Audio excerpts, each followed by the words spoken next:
Howdy, I'm Gavin. This is my practice recording for my commemorative speech on Alan Turing.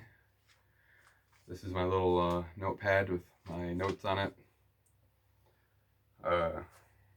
There's a weird German word in here that I'm still trying to get down perfectly. Entschuldigung. It's like a description for, it's like the name of something. So I might mess it up a little bit. Still trying to remember the names of Turing's papers that I reference in here perfectly. So maybe a little goofy, but I think I'm doing pretty good. Here we go. Few inventions, if any, top the computer. In today's age, computation devices assist us in all facets of life, and we have one man to thank for that: Alan Turing.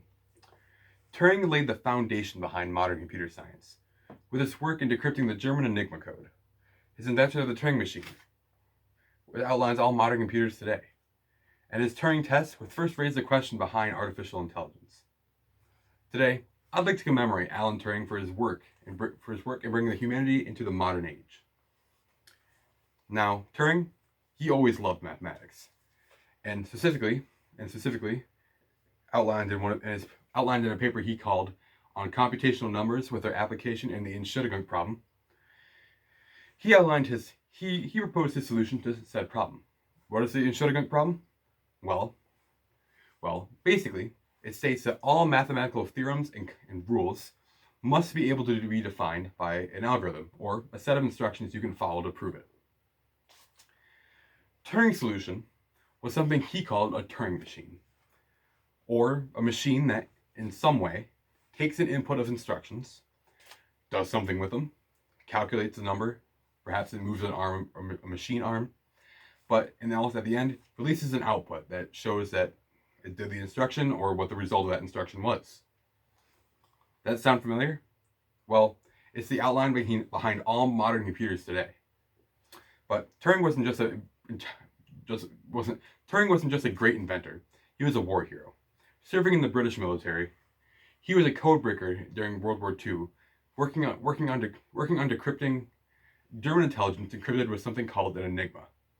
An Enigma was a machine that could encrypt messages with over 195 septillion different possible combinations. Something that was impossible to decrypt by hand. So Turing, with the work of many Polish engineers, created a device called the bomb, which was basically a bunch of Enigma machines chained up together with the goal of decrypting German intelligence in fairly reasonable time, which it did. Using the bomb, the British and the Allies were able to quickly turn the tide of World War II, and it's estimated that this machine saved millions of lives. And that's not even all. After the war, Turing returned to his inventive ways. In a paper he called Computing Machines and Intelligence, he outlined something he outlined a test that could show if a machine was as smart as a human. This Turing test had a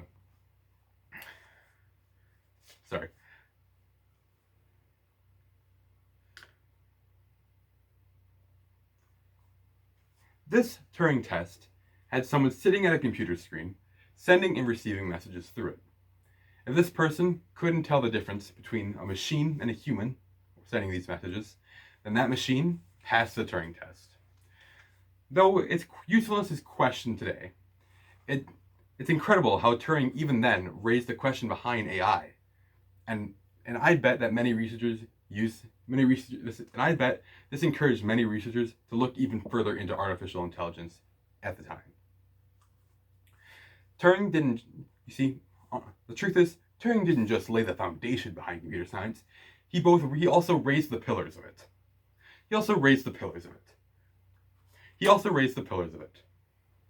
With the bomb, his Turing machine, and his Turing test, it showed how vast and impressive his ingenuity really was. And I will never forget the work he put in to give us all that we use and have today. And next time you pick up your phone, think for a minute what life would be like without it.